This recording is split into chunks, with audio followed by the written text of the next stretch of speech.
Welcome everyone! Today we're going to explore the muscular system. Every movement you make from blinking to sprinting is powered by this incredible system.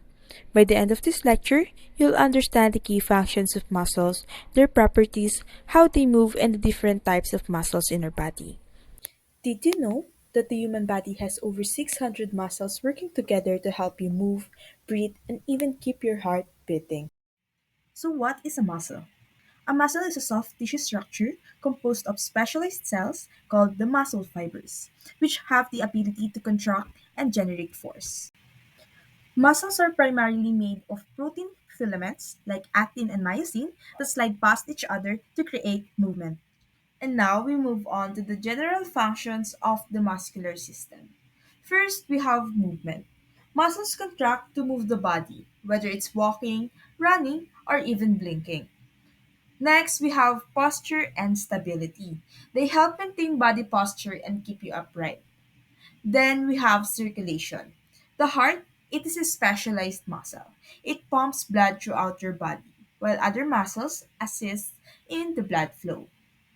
Next, we have digestion and other internal functions. Smooth muscles in the digestive tract help you move your food, and other muscles assist in the respiration and other vital processes. And lastly, we have heat production. Muscles generate heat when they contract, which helps regulate body temperature. This is why you shiver when you're Now, cold. for the five major properties of muscles, we have first the excitability or the irritability, where the ability of muscle cells to respond to nerve signals or stimuli. Then, contractility or the ability of muscle fibers to shorten and generate force when stimulated. Extensibility, the ability of a muscle to stretch without being damaged. And elasticity, the ability of muscle to return to its original shape after being stretched or contracted. And lastly, the adaptability or the plasticity, where muscles can change in size and strength in response to training, injury, or And disuse. now for the muscular movement, we have first the flexion movement. Flexion involves decreasing the angle between two body parts or structures and typically occurs in the sagittal Next, plane. the The extension movement, which is the opposite of flexion that increases the angle between two body parts or structure. Then abduction movement that involves moving a body part away from the midline of the body. Then the adduction movement that refers to the movement that brings a body part closer to the midline of the body. Muscles are essential for movement, stability, and vital functions. But did you know that not all muscles are the same? In fact, the human body has three distinct types of muscles. First, we have skeletal muscles, which are the ones we commonly think of when we talk about muscles. These are attached to our bones, allowing us to move, walk, lift, and perform everyday activities. But what makes skeletal muscles unique? First, they are voluntary muscles, meaning we consciously control them.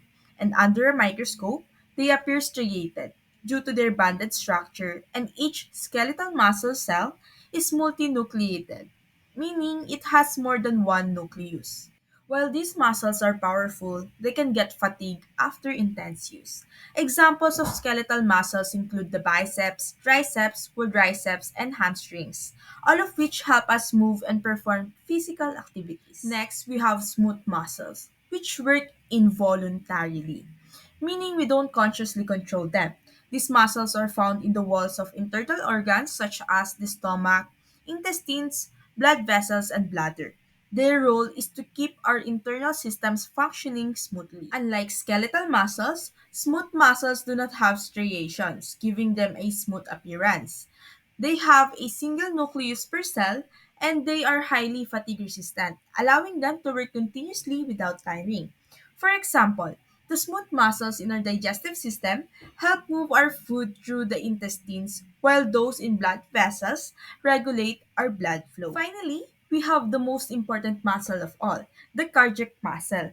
Found exclusively in the heart, this type of muscle is responsible for continuously pumping blood throughout our body, ensuring that oxygen and nutrients reach every cell. Like skeletal muscle, cardiac muscle is striated, but it has a unique branching structure. It can have one or two nuclei per cell, and it is highly resistant to fatigue, allowing the heart to beat nonstop from birth until the end of life.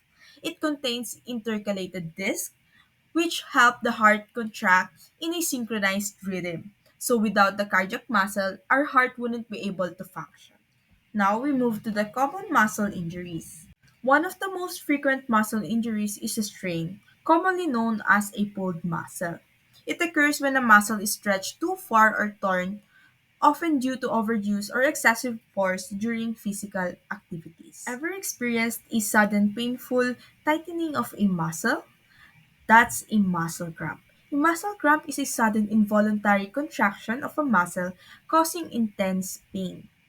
Then the tendonitis or the tendinitis. Athletes often suffer from tendonitis due to repetitive movements in sport.